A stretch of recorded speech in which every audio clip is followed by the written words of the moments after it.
सिंध का एक बुद्धिमान राजा जब बूढ़ा हो गया और उसे लगा कि वह अधिक नहीं जिएगा, तो उसने अपने दीवान को बुलवाया और उसे 8 चाबियां देते हुए कहा, मेरे कूच का समय नजदीक आ गया है। राजकुमार, जब तक बड़ा नहीं हो जाता, आप सिंहासन की रक्षा करें। जब वह खुद राजकाज चलाने लायक हो जाए, तो आप उसे 7 चाबियां दे दें, पर 8वीं उसे 5 बरस शासन करने के बाद ही दे। दीवान ने उसे वचन दिया कि वह ऐसा ही करेगा और राजा शांति से मर गया। राजकाज की बागडोर दीवान ने अपने हाथ में ले ली।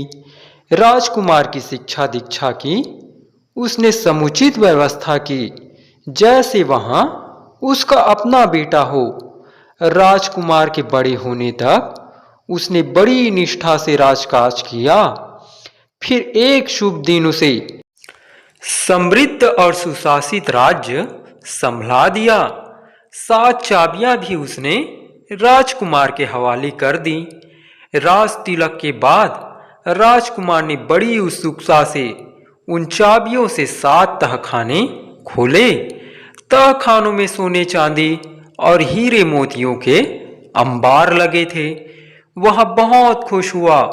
वफादार दीवान का उसने बहुत आभार माना, जिसने उसके लिए हर चीज की रक्षा की और यथा समय उसे मुकुट पहनाया।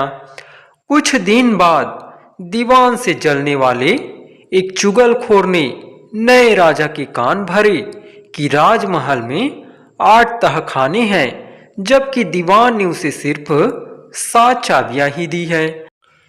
युवा राजा को आग आग लग गई। उसे लगा कि दीवान विश्वासघाती है। 8वें तहखाने का धन वहां खुद हजम करना चाहता है।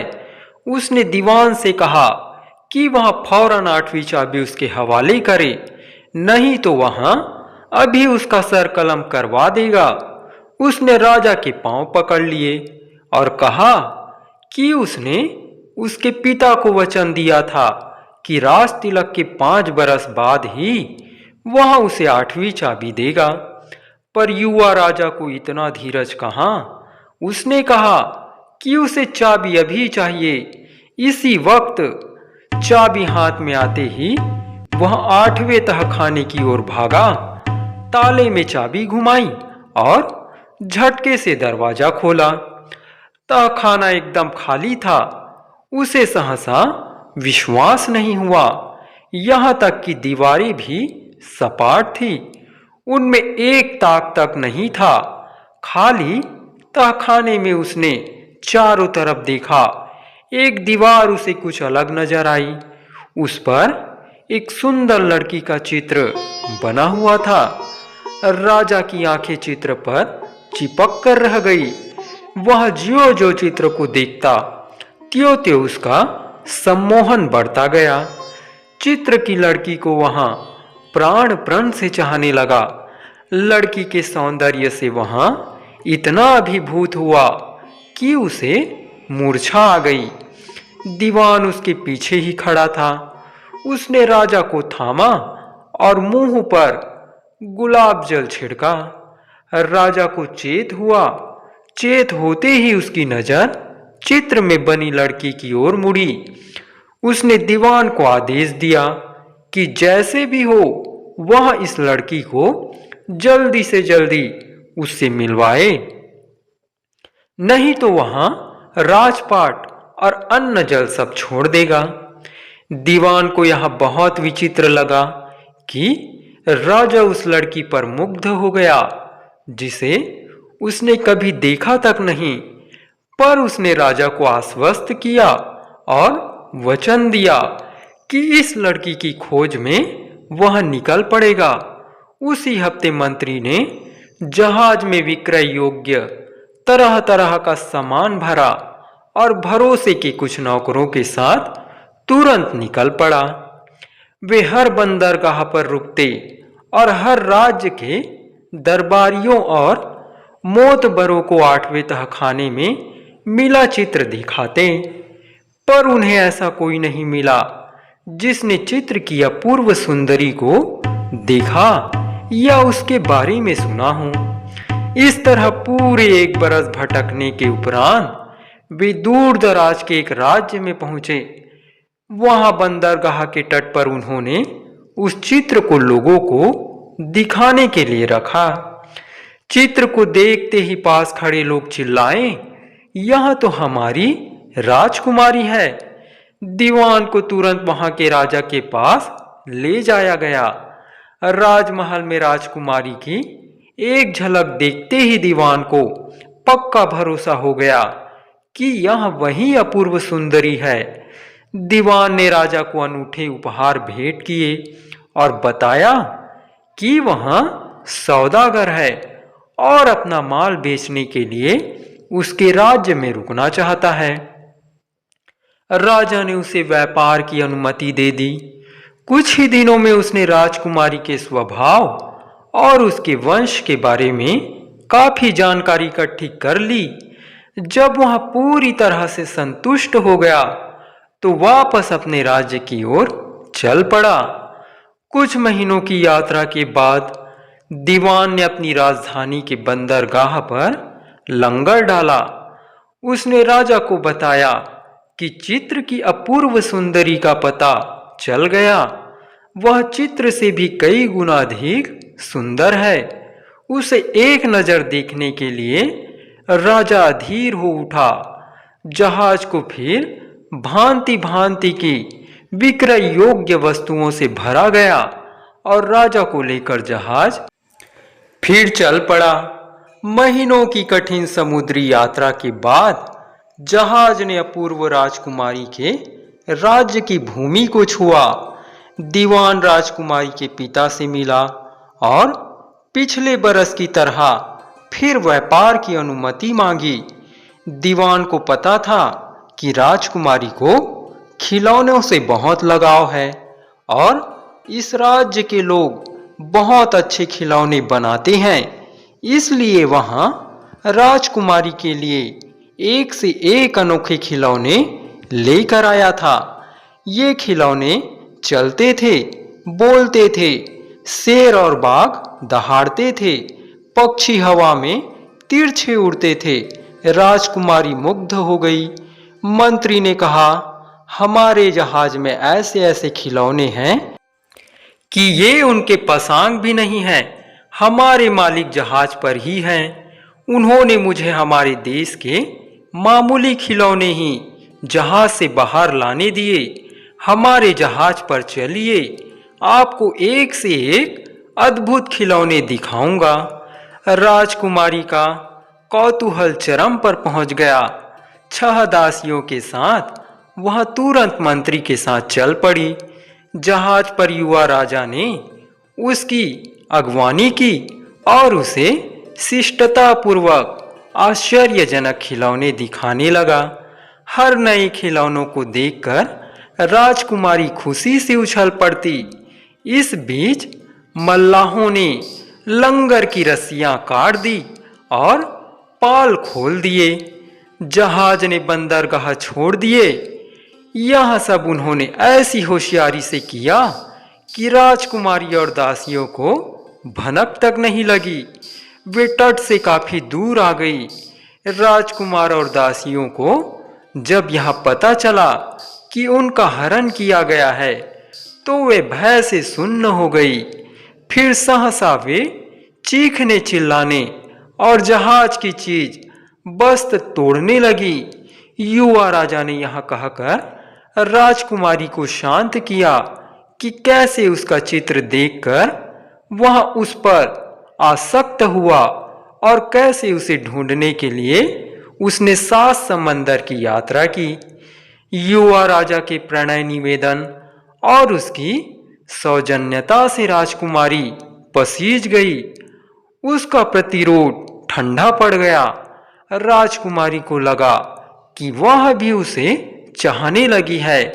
युवा राजा के राज्य में पहुंचने पर उसकी रानी बनने के लिए वह राजी हो गई।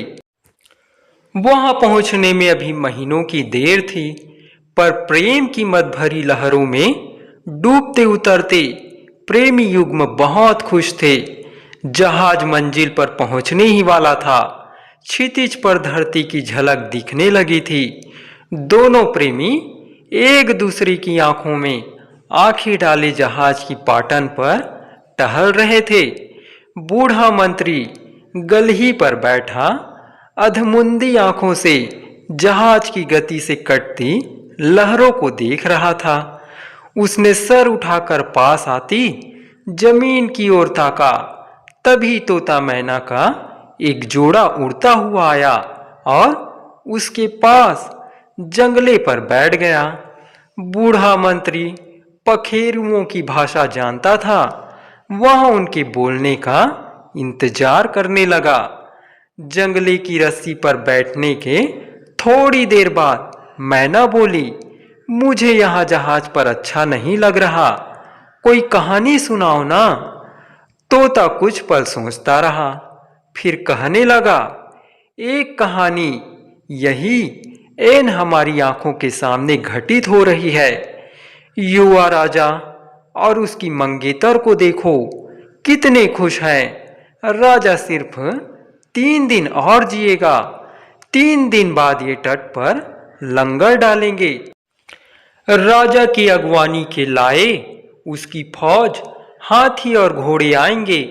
राजा की सवारी के लिए शाही घोड़ा भी तैयार होगा, पर यहाँ घोड़े का रूप धरे एक राक्षस होगा। जैसे ही राजा घोड़े पर बैठेगा, वह उसे लेकर आकाश में उड़ जाएगा और उसे समुद्र में गिरा देगा। मैना की आंखें डबडबा गई। तो विवाह से पहले ही राजकुमारी का सुहाग उजड़ जाएगा। कैसी सुंदर जोड़ी है। बेचारी पर दुखों का पहाड़ टूट पड़ेगा। क्या राजा किसी तरह बच नहीं सकता? तोते ने कहा, बच सकता है प्रिय, अगर कोई राजा के घोड़े को छूने से पहले ही घोड़े का सर काट दे। पर यह बात किसी से कहना मत। जो भी यह बात किसी से कहेगा, उसका 1/3 शरीर पत्थर का हो जाएगा। फिर तोता मैना उड़ गए। यह सुनकर बूढ़ा मंत्री स्वामी के जीवन के लिए चिंतित हो गया। प्रसन्नचित्त राजा राजकुमारी के साथ चहलकदमी कर रहा था। राजकुमारी का चेहरा भी खुशी से दमक रहा था। उन्हें कतई भान नहीं था कि कैसा भविष्य उनकी प्रतीक्षा कर रहा है। अगले दिन तोता मैना फिर आए और उसी स्थान पर बैठे। मंत्री ने उन्हें देखा और उनके पास जाकर बैठ गया। उनका एक शब्द भी वहां अनसुना नहीं छोड़ना चाहता था। मैना ने पाटन पर टहलते राजा और उसकी मंगेतर को देखा और तोते से पूछा, अगर राजा राक्षस घोड़े से बच जाए फिर तो उन्हें खतरा नहीं है ना? उसके बाद तो वे विवाह करके सुख से रहेंगे। तोते ने कहा, नहीं प्रिय, इतनी जल्दी मत करो। राजा और राजकुमारी शायद कभी सुख से ना रह सकेंगे। राक्षस घोड़े से वहां बच गया तो विवाह समारोह में मर जाएगा। समारोह में राजा शुद्ध सोने की एक तश्तरी देखेगा। तश्तरी उसे इतनी अच्छी लगेगी कि वह उसे उठाएगा और विवाह कर रहे पंडितों को देने के लिए स्वर्णकारों का वैसी तश्तरियां बनाने का आदेश देगा। इसके थोड़ी देर बाद ही वह अचेत होकर गिर जाएगा और मर जाएगा। उस तश्तरी पर हलाहल चुपड़ा हुआ होगा। तश्तरी को छूने से हलाहल राजा की त्वचा में प्रवेश करके कुछ ही देर में उसके प्राण ले लेगा। मैना फिर व्याकुल हो गई। राजा के प्राण बच नहीं सकते। अगर कोई कपड़े से तश्तरी को उठाकर दूर फेंक दे तो राजा बच सकता है। पर याद रखना, यह बात किसी से कहना मत, नहीं तो तुम्हारा 1/3 शरीर पत्थर का हो जाएगा। यह कहकर तोता मैना उड़ गए। मंत्री गहन चिंतन में डूबा बैठा रहा। अगला दिन समुद्री यात्रा का आखिरी दिन था। अपने अंतस में रहस्य को दबाए हुए मंत्री गलही में आ बैठा। उसे लगता था कि तोता मैना आज फिर आएंगे, और वे आए भी। मैना ने तोता से पूछा, अगर राजा जहर लगी तस्तरी से बच गया तब तो वहां राजकुमारी के साथ सुख से जी सकेगा ना? नहीं प्रिय, राजा अधिक नहीं जिएगा। राजकुमारी के भाग्य में दुख ही लिखा है। विवाह के उपरांत दूल्हा दुल्हन शाही शयन कक्ष में सोने जाएंगे। जब वे गाढ़ी नींद सो जाएंगे तो छत से लटके एक सांप के मुंह से जहर की एक बूंद दुल्हन के गाल पर टपकेगी। जब राजा की आंख खुलेगी और वह दुल्हन के गाल को चूमेगा तो उसके प्राण पखेरु उड़ जाएंगे। मैना का मन अनुकंपा से भर गया। पूछा, सुहाग रात के इस भयानक अंत को रोकने का क्या कोई उपाय नहीं है? तोते ने कहा, एक उपाय है प्रिय। अगर कोई सुहाग कक्ष में छुप जाए और दुल्हन के गाल पर जहर की बूंद गिरते ही उसे चाट ले तो राजा बच जाएगा और जहर चाटने वाला भी नहीं मरेगा। अगर वहां तुरंत एक पांव दूध पी ले। पर सुहाग कक्ष में छुपने का साहस कौन कर सकता है? लगता है राजा की मौत टल नहीं सकती। सुनो प्रिय, अगर तुमने यह बात किसी को बताई तो तुम्हारा 1/3 शरीर पत्थर का हो जाएगा। इतना कहकर तोता मैना उड़ गए। मंत्री ने मन ही मन प्रण किया कि अपना बस चलते वह स्वामी का बाल भी बांका नहीं होने देगा, चाहे इसमें उसकी प्राण ही क्यों न चले जाए। चिंतित मंत्री ने निश्चय किया कि वहां एक पल के लिए भी राजा को दृष्टि से ओझल नहीं होने देगा। जहाज के तट पर पहुंचते ही राजा नीचे उतरा और राक्षस घोड़े की ओर बढ़ा। इससे पहले कि वह उस पर बैठ पाता, मंत्री ने म्यान से तलवार निकाली और एक ही झटके में घोड़े का सर धड़ से अलग कर दिया। राजा की भूकुटियां तन गई। राजा ने उससे इसका कारण पूछा, पर उसने कोई जवाब नहीं दिया। इससे राजा का क्रोध और भड़क गया। मंत्री जानता था कि इसके बारे में उसने एक शब्द भी कहा तो उसका 1/3 शरीर पत्थर का हो जाएगा। मंत्री का व्यवहार राजा को बहुत अजीब लगा, पर उसने बहुत ही स्वामी भक्ति से उसके कुल की सेवा की है, इसलिए उसने उसे क्षमा कर दिया। विवाह की भव्य तैयारियां की गई। विवाह में शामिल होने के लिए दूर दराज देशों से अतिथि आए। विवाह समारोह में राजा की नजर सोने की एक सुंदर तस्तरी पर पड़ी। उसे उठाने के लिए राजा ने जो ही हाथ बढ़ाया त्यों ही मंत्री ने लपक कर उसे उठाया और उसे बहते नाले में फेंकने के लिए भागा। राजा की समझ में नहीं आया कि मंत्री ने ऐसा क्यों किया। राजा की पूछने पर भी उसने होठ नहीं खोले। राजा आग बबूला हो गया, पर इतने अतिथियों के सामने उसने कुछ कहना करना उचित नहीं समझा। विवाह संपन्न होने के उपरांत दूल्हा दुल्हन शयन कक्ष में जाकर सो गए। उन्हें पता नहीं था कि वहां मंत्री पर्दे के पीछे छुपा हुआ है। मंत्री पूरी तरह चौकन्ना था। थोड़ी देर बाद छत से एक सांप नीचे उतरा और सोई हुई दुल्हन के गाल पर जहर की बूंद गिराई। मंत्री तत्काल पलंग की ओर बढ़ा, दुल्हन के गाल पर से जहर चाटा और साथ लाया दूध पी गया। इससे दुल्हन की नींद उचट गई। उसने आंखें खोली। उसे लगा कि मंत्री ने उसके गाल को चूमा है। उसने चिल्लाकर राजा को जगाया। अपने शयन कक्ष में मंत्री को देखकर राजा गुस्से से पागल हो गया। उसने पहरेदारों को बुलाकर आदेश दिया कि इसे कारागार में बंद कर दे और सूरज निकलते ही नगर की प्राचीर पर इसे फांसी लगा दे।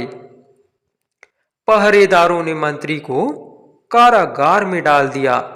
सुबह अंतिम इच्छा पूछे जाने पर मंत्री ने कहा कि मरने से पहले वहां महाराज से मिलना चाहता है। राजा उससे मिलने से इनकार ना कर सका। जंजीरों से जकड़े मंत्री को राजा के सामने लाया गया। वहां उसने राजा को सारी बात बताई। जैसे ही उसने बताया कि कैसे तोते ने असुर अश्व की बात किसी को बताने से मना किया था, उसके हाथ और पांव संगमरमर के हो गए। फिर हलाहल से पुती तस्तरी की बात बताने से वहां छाती तक संगमरमर का हो गया। अंत में छत में छुपे सांप के जहर टपकाने की बात कहने पर उसके कंधे और सर भी संगमरमर के हो गए। राजा सन्न रह गया। कुछ पल उपरांत धक्के से उबरने पर वहां फूट फूट कर रोने लगा। स्वामी भक्त मंत्री की परिणति पर उसका हृदय फटा जा रहा था। मंत्री की पथराई हुई देह को उसने अलग कक्ष में रखवाया, उसे मालाएं पहनाई और उसकी पूजा करने लगा। कुछ बरस पश्चात रानी ने पुत्र को जन्म दिया। राजा हर दिन राजकुमार को उस कक्ष में ले जाता जहां मंत्री की पाषाण देह रखी हुई थी। वहां उसे दिवंगत मंत्री की स्वामी भक्ति और उसके उपकार के बारे में बताता। एक दिन जब राजकुमार 3 साल का हो गया तो वे ही तोता मैना, जिन्होंने जहाज पर राजा के बारे में भविष्यवाणी की थी, उस कक्ष में आए और बातचीत करने लगे। राजा इस समय उनकी बोली समझ सकता था क्योंकि वहां मंत्री की मूर्ति के पास खड़ा था। तोते ने मैना से कहा, देखो राजा कितना दुखी है। मंत्री के साथ जो हुआ उसे वहां भुला नहीं पा रहा। अगर राजा चाहे तो मंत्री फिर जिंदा हो सकता है। मैना ने पूछा, कैसे कैसे? तोते ने जवाब दिया, राजा को अपने बेटे की बलि देनी होगी और उसके खून के छींटे मंत्री की मूर्ति पर डालने होंगे। इससे मंत्री फिर हाड़ मांस का हो जाएगा। राजा सोच में पड़ गया, वहां क्या करे, क्या करना उचित होगा।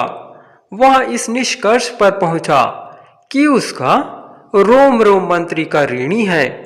उसने 3 बार उसके प्राण बचाए, इससे पहले कि उसका मन डवाडोल हो जाए। उसने म्यान में से तलवार निकाली और राजकुमार का सर काट दिया। फिर उसका खून उसने मूर्ति पर छिड़का। मंत्री तुरंत जी उठा। यह जानकर कि उसे पुनर्जीवन कैसे मिला, मंत्री ने संपूर्ण चेतना से भगवान का स्मरण किया। ऐसी प्रार्थना की, भगवान अनदेखी कैसे करता।